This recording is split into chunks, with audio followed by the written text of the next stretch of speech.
ਪੰਜਾਬ ਵਿਧਾਨ ਸਭਾ ਦੀਆਂ ਚੋਣਾਂ 2022 ਨੂੰ ਹੋਣੀਆਂ ਨੇ ਤੇ 2022 ਦੀਆਂ ਤਿਆਰੀਆਂ ਹੁਣੇ ਤੋਂ ਸ਼ੁਰੂ ਹੋ ਚੁੱਕੀਆਂ ਨੇ ਤੇ ਇਸ ਸਮੇਂ ਸਾਡੇ ਨਾਲ ਨੇ ਸ਼੍ਰੋਮਣੀ ਅਕਾਲੀ ਦਲ ਦੇ ਰਾਜ ਸਭਾ ਮੈਂਬਰ ਅਤੇ ਸ਼੍ਰੋਮਣੀ ਅਕਾਲੀ ਦਲ ਦੇ ਪ੍ਰਧਾਨ ਸੁਖਦੇਵ ਸਿੰਘ ਢੀਂਡਸਾ ਸਾਹਿਬ, ਅੱਜ ਅਸੀਂ ਕਿਸ ਤਰ੍ਹਾਂ ਇੰਟਰੋਡਿਊਸ ਤੁਹਾਨੂੰ ਕਰਵਾਵਾਂਗੇ, ਤੁਸੀਂ ਆਪ ਹੀ ਦੱਸ ਦਿਓ।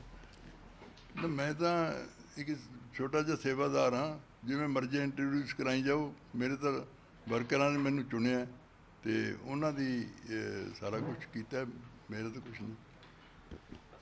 ਇੱਕ ਬਹੁਤ ਲੰਬਾ ਅਰਸਾ 84 ਸਾਲ ਦੀ ਤੁਹਾਡੀ ਏਜ ਵੀ ਹੋ ਚੁੱਕੀ ਹੈ ਤੇ ਬਹੁਤ ਤੁਸੀਂ ਉਤਾਰ ਚੜ੍ਹਾਅ ਪੰਥ ਦੇ ਵਿੱਚ ਦੇਖੇ ਵੀ ਨੇ ਤੇ ਲਗਾਤਾਰ ਹੀ ਕਿਹਾ ਜਾ ਰਿਹਾ ਸੀਗਾ ਤੁਸੀਂ ਰੁੱਸੇ ਵੀ ਤੇ ਉਸ ਤੋਂ ਬਾਅਦ ਤੁਸੀਂ ਪਾਰਟੀ ਨੇ ਤੁਹਾਨੂੰ ਛੱਡਤਾ ਜਾਂ ਉਹਨਾਂ ਨੇ ਤੁਹਾਨੂੰ ਕੱਢਤਾ ਤੇ ਅੱਜ ਦੇ ਹਾਲਾਤ ਦੇ ਮੱਦੇਨਜ਼ਰ ਕੀ ਕਹਾਂਗੇ ਹੋ ਤੁਸੀਂ, ਕਿਉਂਕਿ ਕੱਲ ਤੁਸੀਂ ਸ਼੍ਰੋਮਣੀ ਅਕਾਲੀ ਦਲ ਦੇ ਪ੍ਰਧਾਨ ਚੁਣੇ ਗਏ ਹੋ।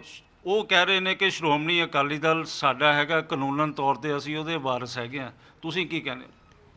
एक समझ लो, श्रोमणी अकाली दल किसी की जाती जायदाद नहीं है। श्रोमणी अकाली दल के प्रधान बदलते आए ने। श्रोमणी अकाली दल के वो प्रधान भी बदले ने जिन्होंने बड़ा लंबा समा सेवा की है। किसी को देख लो तुसीं कि मैं पूछना चाहना कि प्रकाश सिंह बादल सुरजीत सिंह बरनाले नूं नहीं हटा के बनया सी। लेकिन ਜਿਹੜਾ ਇਲੈਕਸ਼ਨ ਕਮਿਸ਼ਨ ਹੈਗਾ, ਇਲੈਕਸ਼ਨ ਬਰਨਾਲੇ ਨਹੀਂ, ਸਿਮਰਜੀਤ ਸਿੰਘ ਮਾਨ ਬਣਾ ਲਿਆ ਸੀ, ਅਸੀਂ ਸਾਰਿਆਂ ਨੇ ਮੰਨ ਲਿਆ ਸੀ ਤੇ ਉਹਨੂੰ ਫਿਰ ਹਟਾ ਕੇ ਬਣਿਆ ਨਹੀਂ ਸੀਗਾ ਪ੍ਰਕਾਸ਼ ਸਿੰਘ ਬਾਦਲ। ਪਰ ਇੱਕ ਸੈਟਅਪ ਹੁੰਦਾ ਜਿਹੜਾ ਹੇਠਾਂ ਤੋਂ ਸਰਕਲ ਜਥੇਦਾਰ, ਉਹ ਤੋਂ ਬਾਅਦ ਡੈਲੀਗੇਟਾਂ ਤੋਂ ਬਾਅਦ ਪ੍ਰਧਾਨ, ਔਰ ਤੁਸੀਂ ਵੀ ਉਸ ਚੀਜ਼ ਦਾ ਹਿੱਸਾ ਰਹੇ ਹੈਗੇ ਹੋ। ਸਾਨੂੰ ਉਹਨਾਂ ਨੇ ਇੱਕ ਬਹੁਤ ਵੱਡਾ ਇਕੱਠ ਕਰਕੇ ਵਰਕਰਾਂ ਦਾ ਸਾਰੇ ਪੰਜਾਬ ਚੋਂ ਲਿਆ ਕੇ ਉਹਨਾਂ ਨੇ ਮੈਨੂੰ ਤੇ ਪਰਮਿੰਦਰ ਨੂੰ ਪਾਰਟੀ ਚੋਂ ਕੱਢ ਦਿੱਤਾ ਸੀ। ਉਸ ਤੋਂ ਬਾਅਦ 23 ਨੂੰ ਤਾਂ ਸਾਡਾ ਹੋਇਆ, ਸਾਡਾ ਇਕੱਠ ਵੀ ਉਦੋਂ ਵੱਡਾ ਸੀ ਉਹਨਾਂ ਨਾਲੋਂ ਤੇ ਉਹਨਾਂ ਨੇ ਵਰਕਰਾਂ ਨੇ ਆਪ ਫੈਸਲਾ ਕੀਤਾ, ਮੇਰਾ ਕੋਈ ਉਹਦੇ 'ਚ ਰੋਲ ਨਹੀਂ ਸੀ। ਉਹਨਾਂ ਨੇ ਕਿਹਾ ਜੀ ਉਹਨੂੰ ਹੀ ਹਟਾਉਂਦੇ ਆਪਾਂ ਸ਼੍ਰੋਮਣੀ ਅਕਾਲੀ ਦਲ ਦੀ ਪ੍ਰਧਾਨਗੀ ਤੋਂ। ਉਹਨਾਂ ਨੇ ਉਹਨੂੰ ਸ਼੍ਰੋਮਣੀ ਅਕਾਲੀ ਦਲ ਦੀ ਪ੍ਰਧਾਨਗੀ ਤੋਂ ਬਾਹਾਂ ਖੜੀਆਂ ਕਰਕੇ ਜਕਾਰੇ ਛੱਡ ਕੇ ਉਹਨਾਂ ਨੇ ਹਟਾ ਦਿੱਤਾ।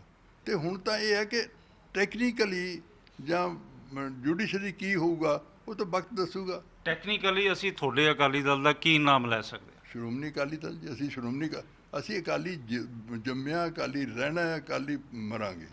ਅਕਾਲੀ ਦਲ ਡੈਮੋਕ੍ਰੈਟਿਕ ਕੀ ਹੈ? ਡੈਮੋਕ੍ਰੇਸੀ ਕੀ ਹੁੰਦੀ ਹੈ? ਡੈਮੋਕ੍ਰੇਸੀ ਲੋਕਤੰਤਰ ਹੈਗੀ ਹੈ, ਲੇਕਿਨ ਜਿਸ ਤਰ੍ਹਾਂ ਦੇ ਪਿੱਛੇ ਕਿੰਨੇ ਅਕਾਲੀ ਦਲ ਬਣੇ, ਕਿੰਨੇ ਮਰਜ ਹੋ ਗਏ, ਸਰਬ ਹਿੰਦ ਅਕਾਲੀ ਦਲ ਬਣਿਆ, ਅਕਾਲੀ ਦਲ ਅੱਜ ਵੀ ਬਣੇ ਹੋਏ ਨੇ ਤੇ ਅੱਜ ਵੀ ਬਣਿਆ ਹੋਇਆ ਅਕਾਲੀ ਦਲ ਟਕਸਾਲੀ ਵੀ ਬਣਿਆ ਹੋਇਆ ਤੇ ਉਹਦੇ ਜਿਹੜੇ 4 ਮੈਂਬਰ ਸੀਗੇ ਤੁਹਾਨੂੰ ਜੁਆਇਨ ਵੀ ਕਰ ਨਹੀਂ। 4 ਤਾਂ ਕੋਰ ਕਮੇਟੀ ਦੇ 5 ਮੈਂਬਰ ਸੀ, ਪ੍ਰਧਾਨ ਸਣੇ 4 ਜੁਆਇਨ ਕਰ ਗਏ ਸੀਗੇ। ਉਸ ਤੋਂ ਬਾਅਦ ਕਈ ਜ਼ਿਲ੍ਹਾ ਪ੍ਰਧਾਨ ਵੀ ਆਏ, ਹੋਰ ਵੀ ਆਗੂ ਆਏ ਸੀਗੇ। ਉਹ ਤਾਂ ਕੋਈ ਨਹੀਂ, ਉਹ ਤਾਂ ਉਹਨਾਂ ਦੀ ਮਰਜ਼ੀ ਹੈ ਜੀ, ਸਾਡੇ ਨਾਲ ਆ ਗਏ, ਸਾਡਾ ਪ੍ਰੋਗਰਾਮ ਚੰਗਾ ਲੱਗਿਆ ਉਹਨੂੰ। ਇਸੇ ਤਰ੍ਹਾਂ ਹੁਣ ਥੋੜ੍ਹੀ ਦੇਰ ਪਹਿਲਾਂ ਹੀ ਰਣਜੀਤ ਸਿੰਘ ਬ੍ਰਹਮਪੁਰਾ ਉਹਨਾਂ ਦੀ ਇੱਕ ਵੀਡੀਓ ਵਾਇਰਲ ਹੋ ਰਹੀ ਹੈ, ਜਿਹਦੇ ਵਿੱਚ ਉਹ ਕਹਿ ਰਹੇ ਨੇ ਕਿ ਉਹਨਾਂ ਨੇ ਤਾਂ ਸੁਖਦੇਵ ਸਿੰਘ ਢੀਂਡਸਾ ਉਹਨਾਂ ਦੇ ਨਾਲ ਲੰਬਾ ਅਰਸਾ ਕੰਮ ਵੀ ਕੀਤਾ ਸੀਗਾ ਤੇ ਉਹਨਾਂ ਨੂੰ ਅਸੀਂ ਆਫਰ ਵੀ ਦਿੱਤੀ ਸੀ ਕਿ ਤੁਸੀਂ ਸ਼੍ਰੋਮਣੀ ਦਲ ਅਕਾਲੀ ਦਲ ਜਿਹੜਾ ਟਕਸਾਲੀ ਹੈਗਾ ਵੀ ਮੈਂ ਸਟੈਪ ਡਾਊਨ ਹੋ ਜਾਣਾ, ਤੁਸੀਂ ਇਹਦੇ ਪ੍ਰਧਾਨ ਬਣ ਜਾਓ। ਲੇਕਿਨ ਉਹਨਾਂ ਨੇ ਉਸ ਟਾਈਮ ਹਾਮੀ ਨਹੀਂ ਭਰੀ ਸੀ ਤੇ ਹੁਣ ਜਿਹੜੇ 4 ਕੋਰ ਕਮੇਟੀ ਦੇ ਮੈਂਬਰ ਸੀਗੇ, ਸੀਨੀਅਰ ਮੈਂਬਰ ਸੀਗੇ, ਉਹਨਾਂ ਨੂੰ ਲੈ ਕੇ ਉਹਨਾਂ ਦੇ ਨਾਲ ਉਹਨਾਂ ਨੇ ਧੋਖਾ ਕੀਤਾ ਹੈਗਾ। ਮੈਂ ਤਾਂ ਕੌਣ ਧੋਖਾ ਕਰਦਾ? ਮੈਂ ਤਾਂ ਉਹਨਾਂ ਨੂੰ ਇੱਕ ਦਿਨ ਪਹਿਲਾਂ ਮਿਲ ਕੇ ਵੀ ਆਇਆ।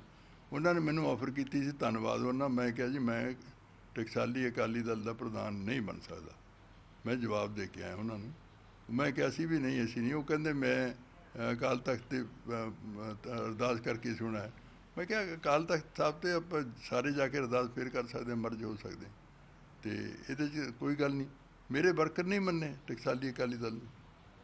ਤੇ ਜਿਹੜੇ 4 ਲੀਡਰ ਵੀ ਆਏ ਹੈਗੇ ਨੇ, ਉਹਨਾਂ ਬਾਰੇ ਉਹਨਾਂ ਦਾ ਕਹਿਣਾ ਸੀਗਾ ਕਿ ਇਹ ਪਾਰਟੀਆਂ ਬਦਲਣ ਦੇ ਮਾਹਰ ਹੈਗੇ ਨੇ ਤੇ ਅੱਜ ਤੁਹਾਡੇ ਨਾਲ ਨੇ, ਕੱਲ ਜੇ ਅੱਜ ਮੈਨੂੰ ਛੱਡ ਸਕਦੇ ਨੇ ਤਾਂ ਕੱਲ੍ਹ ਨੂੰ ਤੁਹਾਨੂੰ ਵੀ ਛੱਡ ਸਕਦੇ। ਫਿਰ ਉਹਨਾਂ ਨੇ ਕਿਉਂ ਅਹੁਦੇਦਾਰ? ਮੈਂ ਤਾਂ ਜੇ ਅਹੁਦੇਦਾਰ ਨਹੀਂ ਬਣਾਏ, ਉਹਨਾਂ ਨੇ ਅਹੁਦੇਦਾਰ ਬਣਾਏ ਸਾਰੇ। ਇੱਕ ਨੂੰ ਸੀਨੀਅਰ ਪ੍ਰਧਾਨ ਬਣਾਇਆ, ਇੱਕ ਨੂੰ ਸੈਕਟਰੀ ਜਨਰਲ ਬਣਾਇਆ, ਇੱਕ ਨੂੰ ਯੂਥ ਦਾ ਪ੍ਰਧਾਨ ਬਣਾਇਆ ਔਰ ਇੱਕ ਨੂੰ ਕੋਰ ਕਮੇਟੀ ਦਾ, ਉਹਨਾਂ 4 'ਚ ਕੋਰ ਕਮੇਟੀ ਬਣਾਈ ਤੇ ਉਹੀ 4 ਕੋਰ ਕਮੇਟੀ ਦੇ ਸੀਗੇ ਜਿਨ੍ਹਾਂ ਨੂੰ ਉਹ ਕਹਿੰਦੇ ਨੇ ਕਿ ਉਹ ਪਾਰਟੀਆਂ ਬਦਲਦੇ ਰਹੇ, ਉਹ ਚਾਰੇ ਉਹਦੀ ਕੋਰ ਕਮੇਟੀ ਸੀਗੇ। ਢੀਂਡਸਾ ਸਾਹਿਬ, ਜਿਸ ਤਰ੍ਹਾਂ ਦੇ ਅਕਾਲੀ ਦਲ, ਤੁਸੀਂ ਵੀ ਲੰਬਾ ਸਮਾਂ ਹੋ ਗਿਆ ਸਿਆਸਤ ਕਰਦਿਆਂ ਨੂੰ, ਅਲੱਗ-ਅਲੱਗ ਅਕਾਲੀ ਦਲ ਬਣੇ ਹੋਏ ਨੇ, ਤੇ ਇਹਨਾਂ ਨੂੰ ਕਿਸ ਤਰ੍ਹਾਂ ਤੁਸੀਂ ਨਾਲ ਲੈ ਕੇ ਚੱਲੇਂਗੇ? ਉਹ ਬੇਸ਼ੱਕ ਤੁਹਾਡੇ ਸ਼ੁਭ ਚਿੰਤਕ ਵੀ ਹੈਗੇ ਨੇ, ਚਾਹੇ ਉਹ ਸ਼੍ਰੋਮਣੀ ਅਕਾਲੀ ਦਲ ਟਕਸਾਲੀ ਦੇ ਕਈ ਆਗੂ ਵੀ ਨੇ, ਇਸੇ ਤਰ੍ਹਾਂ ਸ਼੍ਰੋਮਣੀ ਅਕਾਲੀ ਦਲ 1920 ਵੀ ਹੈਗਾ, ਜਾਂ ਦੂਸਰੇ ਅਕਾਲੀ ਦਲ ਹੈਗੇ ਨੇ। ਦੇਖੋ, ਮੈਂ ਸਮਝਦਾ ਕਿ ਬਾਦਲਾਂ ਨੇ ਸ਼੍ਰੋਮਣੀ ਅਕਾਲੀ ਦਲ ਨੂੰ ਉਹਨਾਂ ਬਦਨਾਮ ਕਰ ਦਿੱਤਾ, ਔਰ ਸੁਖਬੀਰ ਸਿੰਘ ਨੇ ਖਾਸ ਕਰਕੇ, ਮੈਂ ਕਹਿਣਾ ਜਿੱਦਣ ਦਾ ਪ੍ਰਧਾਨ ਬਣਿਆ, ਉਹੀ ਨਹੀਂ ਕੀਤਾ। ਐਸਜੀਪੀਸੀ ਗੁਰੂ ਘਰਾਂ ਦਾ ਪੈਸਾ ਖਾਣਾ ਸ਼ੁਰੂ ਕਰ ਦਿੱਤਾ। ਰੋਜ਼ ਸਕੈਂਡਲ ਆਉਂਦੇ ਨੇ, ਹਰ ਰੋਜ਼ ਸਕੈਂਡਲ ਆਉਂਦੇ ਨੇ ਨਾ, ਅਤੇ ਤੁਹਾਨੂੰ ਵਕਤ ਦੱਸੇਗਾ। ਜਿੱਦਾਂ ਕੋਈ ਨਵੀਂ ਸ਼੍ਰੋਮਣੀ ਕਮੇਟੀ ਨਵੀਂ ਹੋਂਦ 'ਚ ਆਈ ਇਲੈਕਸ਼ਨ ਤੋਂ ਬਾਅਦ, ਉਹਨੇ ਕੱਢਣੇ ਨੇ ਸਾਰੇ। ਅਤੇ ਜੋ ਬੇਅਦਬੀ ਗੁਰੂ ਗ੍ਰੰਥ ਸਾਹਿਬ ਦੀ, ਜਿਹਨੂੰ ਹਰੇਕ ਸਿੱਖ ਨਹੀਂ ਬਲਕਿ ਜਿਹੜੇ ਗੁਰੂ ਨਾਨਕ ਲੇਵਾ ਨੇ, ਉਹ ਸਾਰੇ ਗੁਰੂ ਗ੍ਰੰਥ ਸਾਹਿਬ ਨੂੰ ਆਪਣਾ ਗੁਰੂ ਮੰਨਦੇ ਆ। ਜਿਹੜੇ ਗੁਰੂ ਸਾਡੇ 267 ਗੁਰੂ ਸਾਹਿਬਾਨ ਦੀ ਪਤਾ ਹੀ ਨਹੀਂ ਵੀ ਕਿੱਥੇ ਨੇ ਔਰ ਕਿਵੇਂ ਗਏ, ਉਹ ਕੋਈ ਰਿਕਾਰਡ ਨਹੀਂ। ਉਹਨਾਂ ਦੀ ਬੇਅਦਬੀ ਜਿਹੜੀ ਕੋਟਕਪੂਰੇ ਹੋ ਤਾਂ ਵੱਖਰੀ ਹੈ, ਲੇਕਿਨ ਜਿਹੜੇ ਪਤਾ ਨਹੀਂ 8 ਨੇ ਕਿ 10 ਅਗਨ ਭੇਟ ਹੋ ਗਏ ਸੀ, ਉਹਨਾਂ ਨੂੰ ਚੁੱਪ ਕਰਕੇ, ਕਿਸੇ ਨੂੰ ਦੱਸਿਆ ਨਹੀਂ, ਰਾਤੇ ਰਾਤ ਜਾ ਕੇ ਉਹਨਾਂ ਨੂੰ ਜਲ ਪ੍ਰਵਾਹ ਕਰਿਆ ਹੈ, ਅਤੇ ਉਹਦੇ ਵੀ ਕੋਈ ਰਿਕਾਰਡ ਨਹੀਂ ਹੈ। ਇਸ ਕਰਕੇ ਉਹ ਕੌਣ ਬਰਦਾਸ਼ਤ, ਕਿਹੜਾ ਸਿੱਖ ਬਰਦਾਸ਼ਤ ਕਰੂਗਾ ਜਿਹੜਾ ਗੁਰੂ ਗ੍ਰੰਥ ਸਾਹਿਬ ਨੂੰ ਦੀ ਇੰਨੀ ਬੇਅਦਬੀ ਹੋਵੇ? ਲੇਕਿਨ ਢੀਂਡਸਾ ਸਾਹਿਬ, ਜਦ ਕਿਹਾ ਜਾ ਰਿਹਾ ਕਿ ਜਦ ਬੇਅਦਬੀ ਹੋਈ ਸੀਗੀ ਤਾਂ ਤੁਸੀਂ ਉਸ ਟਾਈਮ ਸੈਕਟਰੀ ਜਨਰਲ ਸੀਗੇ ਸ਼੍ਰੋਮਣੀ ਅਕਾਲੀ ਦਲ ਦੇ, ਉਦੋਂ ਤੁਸੀਂ ਆਵਾਜ਼ ਉਠਾਈ ਨਹੀਂ ਹੈਗੀ ਲੋਕਾਂ ਦੇ ਵਿੱਚ। ਤੁਹਾਨੂੰ ਕੌਣ ਕਹਿੰਦਾ ਉਠਾਈ ਨਹੀਂ? ਜਿਸ ਤਰ੍ਹਾਂ ਵਿਰੋਧੀ ਕਹਿ ਰਹੇ ਨੇ, ਜਾਂ ਸ਼੍ਰੋਮਣੀ ਅਕਾਲੀ ਦਲ ਦੇ ਵਿਰੋਧੀ ਤਾਂ ਬਹੁਤ ਕੁਝ ਕਹਿ ਰਹੇ ਨੇ। ਵਿਰੋਧੀ ਤਾਂ ਕਹਿੰਦੇ ਮੈਂ ਕਾਂਗਰਸ ਨਾਲ ਮਿਲਿਆ, ਵਿਰੋਧੀ ਤਾਂ ਕਹਿੰਦੇ ਮੈਂ ਬੀਜੇਪੀ ਨਾਲ ਮਿਲਿਆ, ਵਿਰੋਧੀ ਤਾਂ ਕਹਿੰਦੇ ਮੈਂ ਆਮ ਆਦਮੀ ਪਾਰਟੀ ਨਾਲ ਮਿਲਿਆ। ਮੈਂ ਵਿਰੋਧੀਆਂ ਦੀ ਗੱਲ ਮੰਨ ਲਾ, ਮੈਂ ਆਪਣੇ ਲੋਕਾਂ 'ਤੇ ਵਿਸ਼ਵਾਸ ਕਰਦਾ। ਲੋਕਾਂ 'ਤੇ ਜੇ ਉਹਨਾਂ ਤੋਂ ਮੇਰਾ ਵਿਸ਼ਵਾਸ ਹੈਗਾ ਤਾਂ ਮੇਰੇ ਨਾਲ ਤੁਰਨਗੇ, ਅਤੇ ਮੈਂ ਤਾਂ ਕਿਸੇ ਤੋਂ ਨਹੀਂ ਡਰਿਆ। ਜਿੱਥੋਂ ਤੱਕ ਤੁਸੀਂ ਕਿਹਾ, ਮੈਂ ਨਾਲ ਸੀ, ਅਤੇ ਅਸੀਂ ਅੰਦਰ ਬੈਠ ਕੇ, ਕਿਹਨੇ ਕਿਹਾ ਵੀ ਤੁਹਾਨੂੰ ਅਸੀਂ ਆਵਾਜ਼ ਨਹੀਂ ਉਠਾਈ? ਉਹ ਇਹ ਕਹਿੰਦੇ ਰਹੇ ਅਸੀਂ ਇਨਸਾਫ ਦੇਵਾਂਗੇ, ਉਹ ਕਹਿੰਦੇ ਰਹੇ ਵੀ ਅਸੀਂ ਫੜਾਂਗੇ ਵੀ ਇਨਸਾਫ ਵੀ ਦੇਵਾਂਗੇ। ਉਸ ਤੋਂ ਬਾਅਦ ਉਹ ਕੈਪਟਨ ਵੀ 3 ਸਾਲ ਹੋ ਗਏ, ਉਹ ਵੀ ਇਨਸਾਫ ਨਹੀਂ ਮਿਲਿਆ।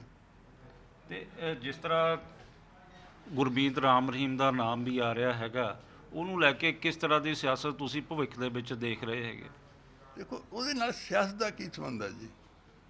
ਗੱਲ ਤਾਂ ਇਹ ਵੀ ਕੀ ਉਹਦਾ ਨਾਂ ਜਿਹੜਾ ਆਇਆ, ਉਹਨੂੰ ਸਜ਼ਾ ਜਿੰਨਾ ਚਿਰ ਨਹੀਂ ਮਿਲਦੀ ਉਹਦੀ, ਉਨੀ ਦੇਰ ਅਸੀਂ ਕਿਵੇਂ ਮੰਨ ਲਈਏ ਕੋਈ ਗੱਲ ਨਹੀਂ?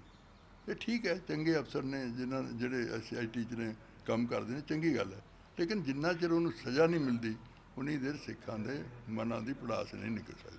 ਢੀਂਡਸਾ ਸਾਹਿਬ, ਅਕਾਲੀ ਦਲ ਵੱਲੋਂ ਇਹ ਐਲੀਗੇਸ਼ਨ ਲਗਾਤਾਰ ਹੀ ਲਾਇਆ ਵੀ ਜਾਂਦਾ, ਹਰੇਕ ਪ੍ਰੈਸ ਕਾਨਫਰੰਸ ਵੀ ਕਿਹਾ ਜਾਂਦਾ ਕਿ ਜਦ ਸੈਕਟਰੀ ਜਨਰਲ ਢੀਂਡਸਾ ਸਾਹਿਬ ਰਹੇ ਨੇ, ਤੇ ਸੰਗਰੂਰ ਦੇ ਵਿੱਚ ਉਹਨਾਂ ਤੋਂ ਬਿਨਾਂ ਪੱਤਾ ਨਹੀਂ ਹਿੱਲਦਾ ਸੀਗਾ। ਸਾਰੇ ਅਫਸਰ ਢੀਂਡਸਾ ਸਾਹਿਬ ਦੇ ਲੱਗਦੇ ਸੀਗੇ। ਢੀਂਡਸਾ ਸਾਹਿਬ ਦਾ ਬੇਟਾ ਫਾਈਨਾਂਸ ਮਿਨਿਸਟਰ ਸੀਗਾ। ਢੀਂਡਸਾ ਸਾਹਿਬ ਦੇ ਜਿਹੜੇ ਪਰਿਵਾਰਕ ਮੈਂਬਰ ਸੀਗੇ, ਉਹ ਵੱਡੀਆਂ ਵੱਡੀਆਂ ਪੋਸਟਿੰਗਾਂ ਉਹਨਾਂ ਨੂੰ ਦਿੱਤੀਆਂ ਜਾਂਦੀਆਂ ਸੀਗੀਆਂ। ਉਦੋਂ ਢੀਂਡਸਾ ਸਾਹਿਬ ਖੁਸ਼ ਸੀਗੇ, ਅਤੇ ਕੁਛ ਗੱਲਾਂ ਐਸੀਆਂ ਹੋਈਆਂ ਜਿਹਦੇ ਨਾਲ ਨਾਰਾਜ਼ਗੀ ਪੈਦਾ ਹੋ ਗਈ। ਮੈਨੂੰ ਦੱਸੋ, ਪਹਿਲਾਂ ਤਾਂ ਇਹ ਹੈ ਕਿ ਮੇਰਾ ਬੇਟਾ ਮੈਨੂੰ ਜਿਸ ਦਿਨ ਮਿਨਿਸਟਰ ਬਣਾਇਆ, ਬਾਦਲ ਸਾਹਿਬ ਇਹ ਕਹਿੰਦੇ ਮੈਨੂੰ ਜਾ ਕੇ, ਮੈਂ ਕਿਹਾ ਉਹ ਮਿਨਿਸਟਰ ਬਣਾਓ ਇਹਨੂੰ। ਇੱਕ ਦਿਨ ਮੈਂ ਉਹਨਾਂ ਨੂੰ ਜਾ ਕੇ ਕਿਹਾ ਵੀ ਇਹਨੂੰ ਮਿਨਿਸਟਰ ਬਣਾਓ। ਉਹਨਾਂ ਨੇ ਮੈਨੂੰ ਆਪ ਕਿਹਾ ਵੀ ਕਾਕੇ ਨੂੰ ਮੈਂ ਮਿਨਿਸਟਰ ਬਣਾ ਰਿਹਾ। ਮੈਂ ਕਿਹਾ ਧੰਨਵਾਦ, ਮੈਂ ਜ਼ਰੂਰ ਕੀਤਾ। ਫਿਰ ਜਦੋਂ ਫਾਈਨਾਂਸ ਦਿੱਤਾ, ਮੈਨੂੰ ਟੈਲੀਫੋਨ ਕੀਤਾ ਵੀ ਉਹਨੂੰ ਫਾਈਨਾਂਸ ਦੇਣਾ। ਮੈਂ ਕਿਹਾ ਜੀ ਉਹਨੂੰ ਫਾਈਨਾਂਸ ਨਾ ਦਿਓ, ਮੁੰਡਾ, ਉਹਨੂੰ ਕੋਈ ਡਿਵੈਲਪਮੈਂਟ ਦਾ ਮਹਿਕਮਾ ਜਿਵੇਂ ਹੈ ਕੋਈ, ਉਹਨੂੰ ਦੇ ਦਿਓ ਫਾਈਨਾਂਸ, ਤੁਹਾਡੇ ਕੋਲ ਹੋਰ ਹੈਗੇ ਬਹੁਤ ਫਾਈਨਾਂਸ ਵਾਲੇ। ਕਹਿੰਦੀ ਨਹੀਂ ਮੈਂ ਫਾਈਨਾਂਸ ਉਹਨੂੰ ਦੇਣਾ। ਅਤੇ ਮੈਂ ਕਹਿ ਕੇ ਦਵਾਇਆ ਸੀ ਫਾਈਨਾਂਸ ਉਹਨੂੰ, ਮੈਂ ਮਿਨਿਸਟਰ ਕਹਿ ਕੇ ਬਣਵਾਇਆ ਸੀ। ਨੰਬਰ 2, 5 ਵਾਰੀ ਜਿੱਤਿਆ ਉਹ ਕੋਈ ਉਹਨੂੰ ਕੋਈ ਕਿਸੇ ਨੇ ਥਾਲ 'ਚ ਰੱਖ ਕੇ ਨਹੀਂ ਦਿੱਤੀ। ਅਤੇ ਇੱਕ ਮੇਰੇ 'ਤੇ ਇਲਜ਼ਾਮ ਲਾਉਂਦੇ, ਮੈਂ ਮੋਹਾਲੀ ਤੋਂ ਮੇਰੇ ਸਨ ਵਾਲੇ ਨੂੰ ਟਿਕਟ ਦਿੱਤਾ। ਅਗਰ ਇੱਕ ਬੰਦਾ ਆ ਕੇ ਕਹਦੇ ਮੈਂ ਉਹਦੇ ਲਈ ਟਿਕਟ ਲੈ ਕੇ ਆ ਹੋਵੇ, ਉਹ ਮੇਰੇ ਕੋਲ ਆਉਂਦੇ ਰਹੇ ਕਿ ਨਹੀਂ ਜੇ DC ਰਿਹਾ ਇੱਥੇ, ਬਹੁਤ ਇਹਦਾ ਪ੍ਰਭਾਵ ਹੈ, ਇਹਨੂੰ ਲੋਕ ਬੜਾ ਪਸੰਦ ਕਰਦੇ ਨੇ, ਇਹਨੂੰ ਲੜਾਓ। ਮੈਂ ਕਿਹਾ ਲੜਾ ਲਓ, ਮੈਂ ਹੁਣ ਇਹ ਥੋੜ੍ਹਾ ਕਹਿ ਸਕਦਾ ਵੀ ਨਾ ਲੜਾਓ। ਪਰ ਢੀਂਡਸਾ ਸਾਹਿਬ, ਜਿਹੜਾ 10 ਸਾਲ ਆਮ ਆਦਮੀ ਪਾਰਟੀ ਦਾ ਤੁਹਾਡੇ ਖੇਤਰ ਦੇ ਵਿੱਚ ਜਿੱਤਣਾ, ਕੀ ਕਾਰਨ ਤੁਸੀਂ ਉਹਦੇ ਮੰਨਦੇ ਹੋ ਵੀ ਲਗਾਤਾਰ ਭਗਵੰਤ ਮਾਨ ਨੇ ਦੂਸਰੀ ਵਾਰ ਜਿੱਤ ਦਰਜ ਕੀਤੀ ਹੈ? ਉਹ ਤਾਂ ਤੁਹਾਡਾ ਪੋਲਿਟਿਕਸ ਤੁਹਾਡਾ ਸੰਗਰੂਰ ਗੜ੍ਹ ਕਿਹਾ ਜਾਂਦਾ, ਤੇ ਗੜ੍ਹ ਦੇ ਵਿੱਚ ਜਿਹੜੀ ਹਾਰ ਹੋਣਾ ਉਹਦਾ ਤੁਸੀਂ ਮੰਥਨ ਕੀਤਾ ਹੋਣਾ। ਬੜੇ ਮੰਥਨ ਹੋ ਰਹੇ ਨੇ, ਮੰਥਨ ਕੀਤੇ ਵੀ ਨੇ। ਉਹ ਤਾਂ ਨੈਚੁਰਲੀ ਸਾਡਾ ਕੁਛ ਇਲਾਕਾ ਜਿਹੜਾ ਮਾਲਵੇ ਦਾ ਹੈ, ਉਹ ਇੱਕ ਤਾਂ ਉਹਨਾਂ 'ਚ ਹਮੇਸ਼ਾ ਨਵੀਂ ਚੀਜ਼ ਕੱਢਣ ਨੂੰ ਉਹ ਰਹਿੰਦਾ। ਤੁਸੀਂ ਦੇਖੋ ਜਿੰਨੀਆਂ ਮੂਵਮੈਂਟ ਚੱਲੀਆਂ ਉੱਥੋਂ ਚੱਲੀਆਂ, ਜਦੋਂ ਕੋਈ ਨਵੀਂ ਪਾਰਟੀ ਆਈ ਤੇ ਉਹਦੇ 'ਚ ਨਵੀਂ ਪਾਰਟੀ ਕਰਕੇ ਉਹ ਜਿੱਤ ਗਏ ਤੇ ਲੋਕਾਂ ਨੇ ਉਹਨਾਂ ਨੂੰ ਜਿਤਾਤਾ। ਉਹਦੇ 'ਚ ਕੀ ਕਹਿ ਸਕਦੇ? ਪਰ 5 ਸਾਲ ਤੋਂ ਬਾਅਦ ਫੇਰ ਦੁਬਾਰਾ ਜੀ ਜਿਤਾਤਾ। ਜਿਤਾਤਾ ਹੋਣਾ ਜੀ, ਉਹ ਤਾਂ ਲੋਕਾਂ ਤੇ ਹੈ ਜੀ। ਮੇਰਾ ਸੁਖਦੇਵ ਸਿੰਘ ਢੀਂਡਸੇ ਨੇ ਥੋੜ੍ਹਾ ਜਿਤਾਤਾ ਉਹ।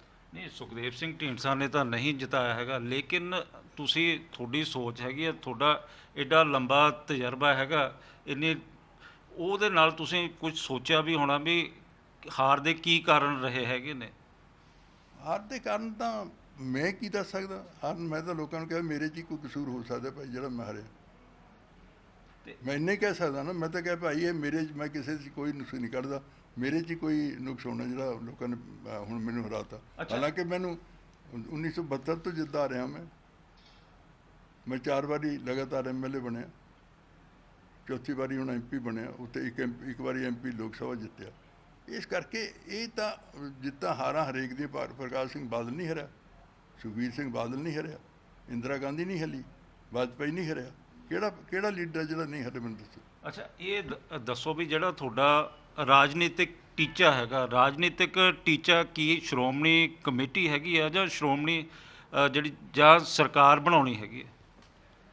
ਸ਼੍ਰੋਮਣੀ ਕਮੇਟੀ ਸਭ ਤੋਂ ਪਹਿਲਾਂ ਇਹ ਹੈ ਕਿ ਆਪਦੇ ਗੁਰੂ ਨੂੰ, ਉਹਨਾਂ ਦਾ ਜੋੜੇ ਤੇ ਬੇਅਦਬੀ ਹੋ ਰਹੀ ਹੈ ਉੱਥੇ, ਜੋ ਜਿਵੇਂ ਲੁੱਟਿਆ ਜਾ ਰਿਹਾ ਉਹਨੂੰ ਕਰਨਾ।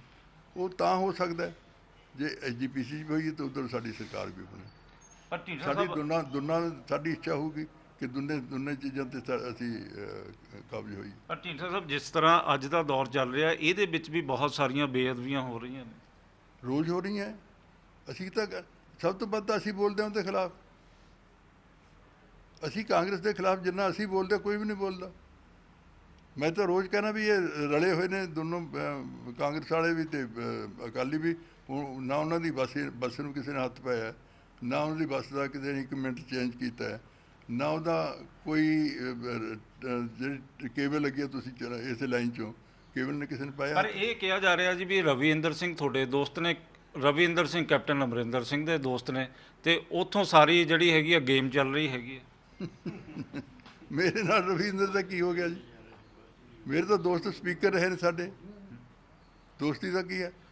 ਮੈਂ ਸਾਡੇ ਨਾਲ ਸ਼੍ਰੋਮਣੀ ਅਕਾਲੀ ਦਲ ਨੂੰ 1920 ਮਰਜ ਹੋ ਜਾਊਗਾ। ਨਹੀਂ, ਸਾਡੇ ਨਾਲ ਤਾਂ ਕੈਪਟਨ ਵੀ ਰਿਹਾ, ਮਿਨਿਸਟਰ ਰਿਹਾ ਸਾਡੇ ਨਾਲ। ਕੀ ਮੈਂ ਇਹ ਕਹਾਂ ਵੀ ਸਾਡੀ ਉਹਦੇ ਨਾਲ ਕੋਈ ਜਾਣ ਪਛਾਣ ਨਹੀਂ, ਦੋਸਤੀ ਨਹੀਂ ਹੈ? ਕੀ ਮੈਂ ਇਹ ਕਹਾਂ ਵੀ ਜਿਹੜਾ ਸਾਡਾ ਸਪੀਕਰ ਰਿਹਾ ਤੇ ਉਹਦੇ ਨਾਲ ਮੇਰੀ ਦੋਸਤੀ ਨਹੀਂ ਹੈ? ਮੈਂ ਕਹਿ ਸਕਦਾ? ਕੀ ਮੈਂ ਕਿਸੇ ਦੇ ਕਹੇ ਤੋਂ ਵੀ ਕੀ ਮੈਂ ਕਦੇ ਆਪਦਾ ਲਾਈਨ ਬਦਲੀ ਹੈ? ਕੋਈ ਐਸਾ ਮੈਂ ਗੱਲ ਕੀਤੀ ਹੈ ਜਿਹੜਾ ਮੈਂ ਕਿਸੇ ਨੇ ਮੇਰੇ 'ਤੇ ਪ੍ਰਭਾਵ ਪਾ ਲਿਆ ਹੋਵੇ? 2022 ਦਾ ਜਿਹੜੀ ਹੁਣ ਤੁਸੀਂ ਪਾਰਟੀ ਬਣਾਈ ਹੈਗੀ ਆ, ਇਹਦਾ ਭਵਿੱਖ ਕੀ ਦੇਖਦੇ ਹੈਗੇ ਹੋ? ਜੇਕਰ ਤੁਹਾਨੂੰ ਇਲੈਕਸ਼ਨ ਕਮਿਸ਼ਨ ਦੇ ਕੋਲ ਰਜਿਸਟਰਡ ਆਪਣੀ ਪਾਰਟੀ ਕਰਵਾਉਣੀ ਪਊਗੀ ਤਾਂ ਕੀ ਨਾਮ ਲੈ ਕੇ ਕਰਵਾਏਂਗੇ ਹੋ? ਦੇਖੋ, ਉਹ ਫੈਸਲਾ ਵਰਕਰਾਂ ਨੇ ਕਰਨਾ। ਮੈਂ ਇੱਕੋ ਚੀਜ਼ ਮਨ 'ਚ ਬਣਾਈ ਹੈ ਔਰ ਐਲਾਨ ਵੀ ਕੀਤਾ ਹੈ ਕਿ ਅਸੀਂ ਜਿਹੜੀ ਹੈ ਡੈਮੋਕ੍ਰੈਟਿਕ ਢੰਗ ਨਾਲ ਪਾਰਟੀ ਚਲਾਉਣੀ ਹੈ। ਇਹ ਨਹੀਂ ਹੈ ਕਿ ਪ੍ਰਧਾਨ ਜੋ ਮਰਜ਼ੀ ਕਰੇ, ਜੋ ਮਰਜ਼ੀ ਪ੍ਰਧਾਨ ਲਵੇ, ਉਹ ਨਹੀਂ ਅਸੀਂ ਕਰਨਾ। ਤੇ ਜੋ ਫੈਸਲਾ ਕਰਨਗੇ ਵਰਕਰ ਕਰਨਗੇ, ਪਾਰਟੀ ਕਰੇਗੀ। ਤੇ ਇਸੇ ਤਰ੍ਹਾਂ ਹੁਣੇ ਜਿਹੜੇ ਅਕਾਲੀ ਦਲ ਟਕਸਾਲੀ ਦੇ ਪ੍ਰਧਾਨ ਹੈਗੇ ਨੇ ਰਣਜੀਤ ਸਿੰਘ ਬ੍ਰਹਮਪੁਰਾ ਦੇ ਨਾਲ ਅਕਾਲੀ ਦਲ ਦੇ ਕਈ ਲੀਡਰਾਂ ਨੇ PGI ਦੇ ਵਿੱਚ ਮੁਲਾਕਾਤ ਵੀ ਕੀਤੀ ਹੈਗੀ ਹੈ। ਮੈਂ ਵੀ ਜਾ ਕੇ ਆਇਆ ਸੀ ਜੀ, ਉਹਦਾ ਪਤਾ ਲੈਣਾ ਚਾਹੀਦਾ ਵੀ ਹੈ ਜੀ। ਮੈਂ ਵੀ ਜਾ ਕੇ ਆਇਆ। ਮੈਂ 2 ਵਾਰੀ ਦਾਖਲ ਹੋਇਆ, ਦੋ ਵਾਰੀ ਮੈਂ ਗਿਆ। ਹੁਣ ਮੈਂ ਜਿਸ ਦਿਨ ਸਾਡੀ ਇਲੈਕਸ਼ਨ ਸੀ, ਕੱਲ੍ਹ ਇਲੈਕਸ਼ਨ, ਪਰਸੋਂ ਮਿਲ ਕੇ ਆਇਆ ਸ਼ਾਮ ਨੂੰ। ਚੰਗੇ ਇਨਸਾਨ ਨੇ, ਸਾਡੇ ਦੋਸਤ ਨੇ, ਬਹੁਤ ਲੰਮਾ ਸਮਾਂ ਅਸੀਂ ਇਕੱਠੇ ਕੰਮ ਕੀਤਾ। ਮੈਂ ਹੁਣ ਵੀ ਅਪੀਲ ਕੀਤੀ ਹੈ। ਪਰ ਉਹ ਕਹਿੰਦੇ ਨੇ ਢੀਂਡਸਾ ਸਾਹਿਬ ਮੇਰੇ ਬੰਦੇ ਪੱਟੀ ਜਾਂਦੇ ਨੇ। ਮੈਂ ਕੌਣ ਹੁੰਦਾ ਜੀ ਪੱਟਣ ਵਾਲਾ? ਉਹ ਤਾਂ ਉਹਨਾਂ ਨੂੰ ਸਾਡੀ ਪਾਲਿਸੀ ਚੰਗੀ ਲੱਗੀ ਹੈ, ਉਹ ਆ ਗਏ।